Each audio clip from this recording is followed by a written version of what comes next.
ভারতের সঙ্গে ক্রমবর্ধমান উত্তেজনার মধ্যে জাতিসংঘের নিরাপত্তা পরিষদে যাওয়ার ঘোষণা দিয়েছে পাকিস্তান। ভারত পাকিস্তানের চেনাব নদীর পানিপ্রবাহ কমিয়ে দিয়েছে এমন খবর প্রকাশ্যে আসার পর রোববার পাকিস্তান এই সিদ্ধান্তের কথা জানিয়েছে।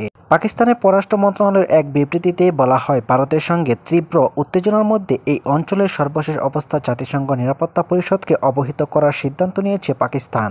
নিরাপত্তা পরিষদের বৈঠক আহ্বানে অবিলম্বে পদক্ষেপ নিতে জাতিসংঘে পাকিস্তানের স্থায়ী প্রতিনিধি আসিম ইফতিখারকে নির্দেশ দিয়েছেন দেশটির পররাষ্ট্রমন্ত্রী ইসহাক দার। বিবৃতিতে বলা হয়, ভারতের আগ্রহী কর্মকাণ্ড, উস্কানি এবং উস্কানিমূলক বক্তব্যের বিষয়টি জাতিসংঘ নিরাপত্তা পরিষদকে অবহিত করবে পাকিস্তান। বিবৃতিতে আরও বলা হয়, বিশেষ করে সিন্ধু পানি চুক্তি স্থগিতের মতো ভারতের বেআইনি পদক্ষেপের বিষয়টি তুলে ধরবে পাকিস্তান। দিল্লির আগ্রাসী কর্মকাণ্ড কীভাবে এই অঞ্চলের শান্তি ও নিরাপত্তা বিঘ্নিত করছে সে বিষয়ে স্পষ্ট করা হবে বলে জানিয়েছে ইসলামাবাদ। পররাষ্ট্র মন্ত্রণালয়ের বিবৃতিতে আরও বলা হয়, আন্তর্জাতিক সম্প্রদায়ের কাছে প্রকৃত ঘটনা তুলে ধরতে পাকিস্তানের প্রচেষ্টার অংশ হিসেবে এই গুরুত্বপূর্ণ কূটনৈতিক পদক্ষেপ নেওয়া হয়েছে।